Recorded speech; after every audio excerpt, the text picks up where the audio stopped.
voy a hablar del nacionalismo, y en concreto del nacionalismo, en el caso español, el nacionalismo catalán, especialmente.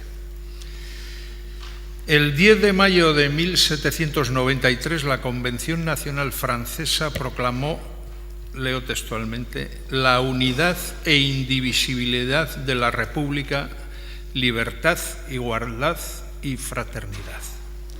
Habían transcurrido casi 4 años desde el estallido de la Revolución y de los decretos de agosto de 1879 en los que la Asamblea Nacional había abolido, también leo textualmente, todos los privilegios especiales de las provincias, condados, cantones, ciudades y comunidades de habitantes para absorberlos dentro de los derechos comunes de todos los franceses. De esta manera se sublimaba un ideal igualitario que no es sino una precondición de la libertad y que conduce a la emancipación del pueblo al convertir a sus miembros en ciudadanos. Ese mismo ideal es el que desde entonces ha inspirado todas las pretensiones de libertad allí donde no existía o donde estaba cercenada por la tiranía de unos pocos. En nuestro caso, los españoles pudimos entregarnos a la libertad tras la muerte de Franco a través de una Constitución que reconocía como valores superiores la libertad, la justicia, la igualdad y el pluralismo político y que se fundamentaba en la indisoluble unidad de la nación española, la unidad y la indivisibilidad, a la vez que proclamaba que la soberanía nacional reside en el pueblo del que emanan todos los poderes del Estado, según rezan los artículos 1 y 2 de la Constitución. Unidad e indivisibilidad se muestran de esta manera como requisitos de una sociedad de ciudadanos libres e iguales, sin que sea posible establecer cualquier compartimentación territorial que reconozca alguna singularidad política que afecte a la libertad e igualdad de todos.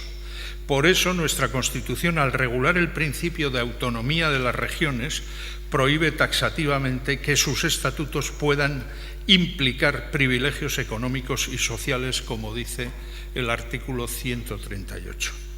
Sin embargo, vivimos ahora en una época convulsa en la que los ataques a la libertad y la igualdad, a través de unas pretensiones nacionalistas de distinción y singularidad, se producen todos los días sin que muchas veces se les ponga freno desde los poderes públicos.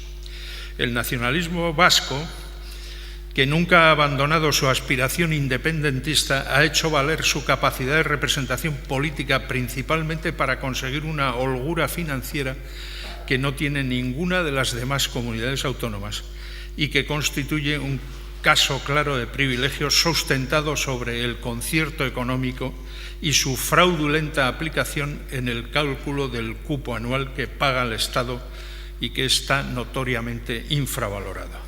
Lo mismo ocurre en Navarra, donde el foralismo españolista ha dominado el panorama político hasta tiempos recientes, aunque paradójicamente ahora que está gobernada por una coalición nacionalista populista, se ha reducido el tamaño de sus privilegios económicos gracias a su pésima gestión de la autonomía.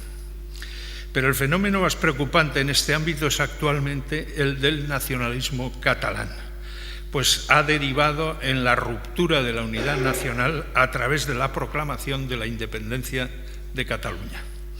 No se me oculta que tal proclamación fue solo momentánea y que no se ha consumado, pero tampoco que estamos en un impasse en cuanto a su abordaje político que nos deja abiertos todos los interrogantes. Por eso merece la pena que nos preguntemos acerca de este caso, el caso catalán, y de su incidencia sobre la libertad y el bienestar.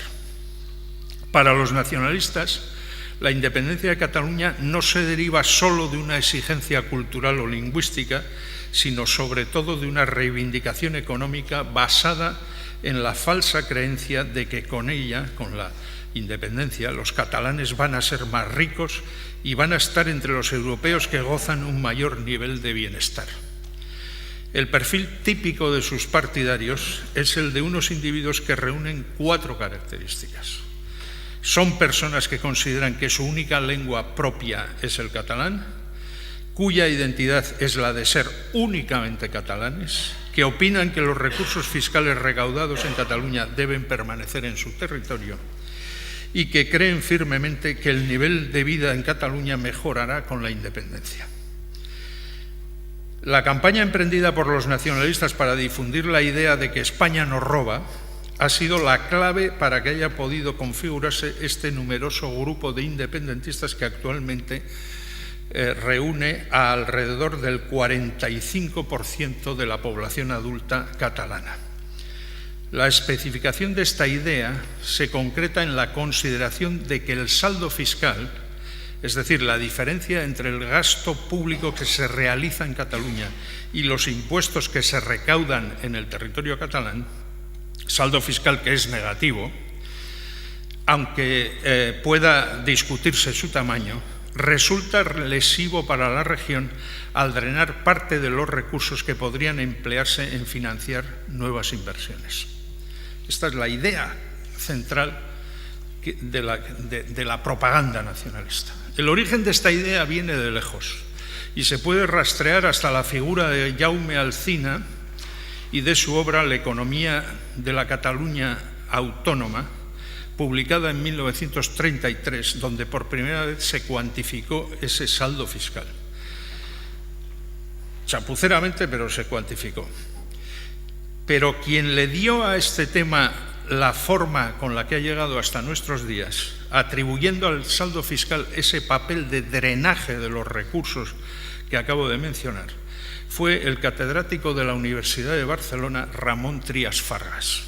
Trias Fargas, en 1972, publica un libro, La introducción a la economía de Cataluña, donde construyó esa idea sobre una impostura, sobre un falseamiento metodológico, cuando señaló que el superávit comercial de Cataluña con el resto de España estaba más que compensado en su balanza de pagos con el déficit de la cuenta financiera. De manera, decía Trias, que se registraba un déficit general que él identificó con el saldo fiscal.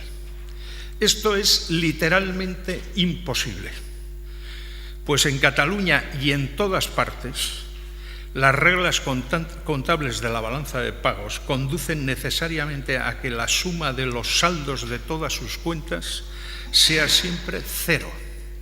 No puede haber, por tanto, un déficit general. Además, para rematar el argumento, Trias Fargas explicaba que el ahorro catalán era insuficiente para financiar las necesidades de inversión de Cataluña y que tal insuficiencia se explicaba por el saldo fiscal.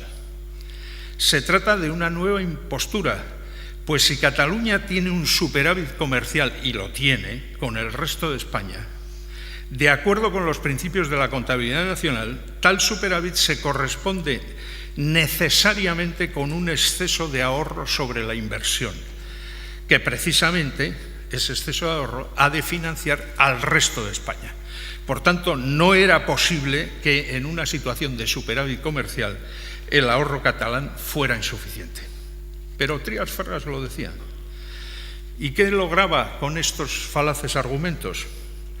Primero, velar cualquier sospecha política basada en el hecho de que Cataluña tenía y sigue teniendo un superávit comercial con el resto de España. Y segundo, atribuir a España un papel de explotación de la riqueza de Cataluña. De esta manera se ocultaba un hecho bastante simple, y es que la existencia de un saldo fiscal negativo no es sino la expresión de la posición preeminente de las empresas catalanas en el mercado interior de España.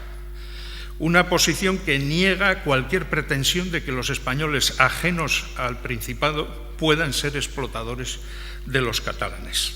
Sobre esta falsedad, sobre esta impostura, se ha construido la acción política del nacionalismo que finalmente condujo a la declaración de independencia el 27 de octubre de 2017. Tal declaración fue un desafío al orden constitucional y, como tal, a los fundamentos de la libertad en España. Pero si hubiese ido hasta sus últimas consecuencias y no se hubiese paralizado a través de la aplicación del artículo 155 de la Constitución, habría sido también un desafío para el bienestar.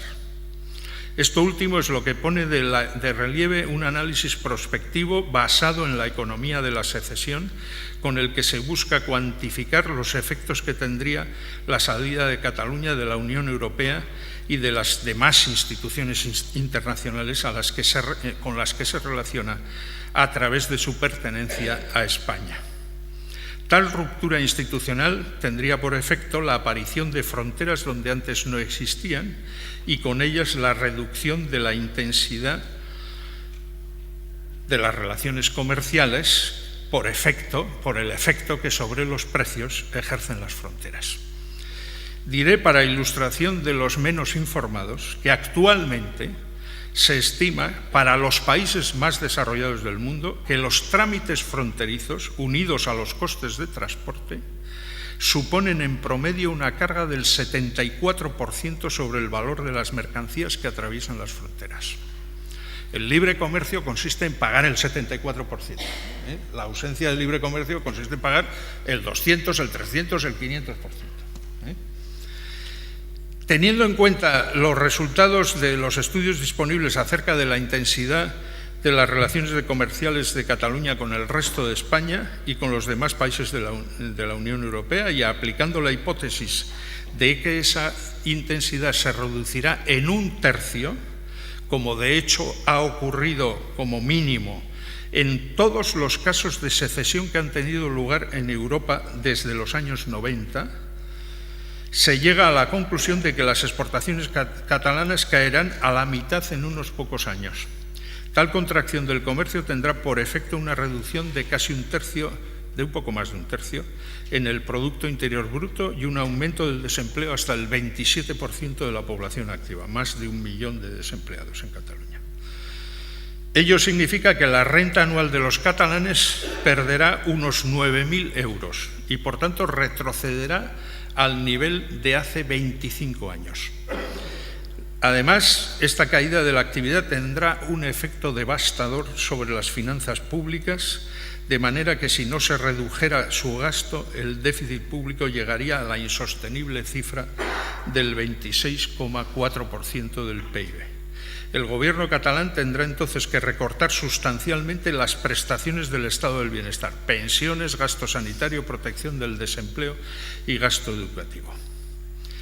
Todos estos cálculos y sus detalles los pueden ustedes ver en el último número de la Ilustración Liberal, donde los he publicado.